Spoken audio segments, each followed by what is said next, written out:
Good evening, parents. We're so glad that you were able to join our virtual open house.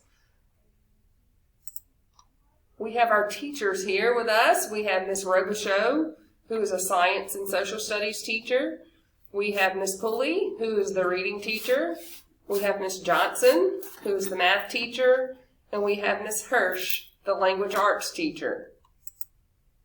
Some things that we're going to cover today are COVID protocols, homework and Tuesday folders, conferencing, virtual school, and expectations.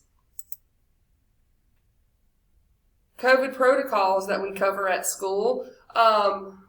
We have our desks separated in the classroom. They're separated in the cafeteria and in the hallways.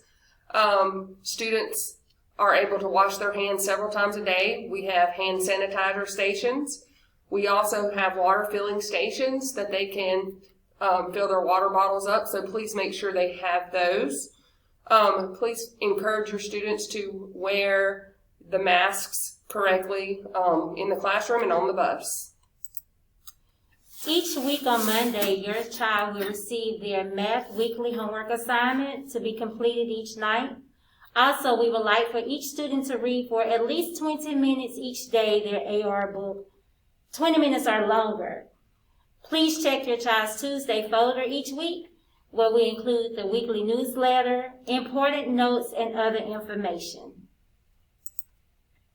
We will be scheduling conferences with each of you soon to discuss your child's progress and their performance. What's happening in science? We're going to have a worm habitat later in the 9 weeks.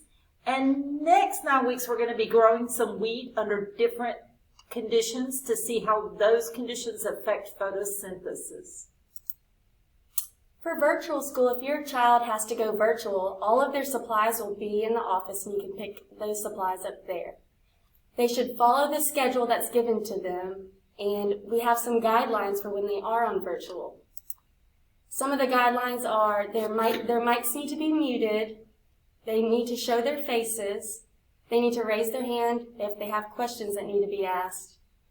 And they should be focused and paying attention. If you have any questions or concerns, you can contact us by email, school status, or by phone at the school. So please don't hesitate to contact us if you have any questions or concerns. We have really enjoyed getting to know your children these first few weeks of school, and they are an amazing group of kids. Thank you for your time.